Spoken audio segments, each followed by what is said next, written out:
اعوذ باللہ من الشیطان الرجیم بسم اللہ الرحمن الرحیم۔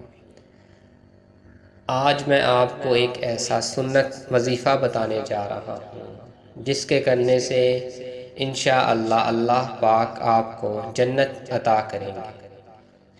نبی کریم صلی اللہ علیہ وسلم نے فرمایا کہ جس نے اس دعا کے الفاظ پر یقین رکھتے ہوئے دل سے ان کو کہہ لیا اور اسی دن اس کا انتقال ہو گیا شام ہونے سے پہلے، تو وہ جنتی ہے۔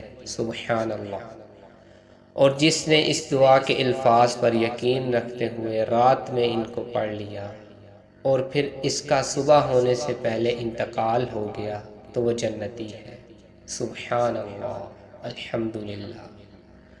وہ دعا یہ ہے، نبی کریم صلی اللہ علیہ وسلم نے اس دعا کو سید الاستغفار کہا ہے، یعنی مغفرت مانگنے کے سب کلمات کا سردار۔ بسم اللہ الرحمن الرحیم۔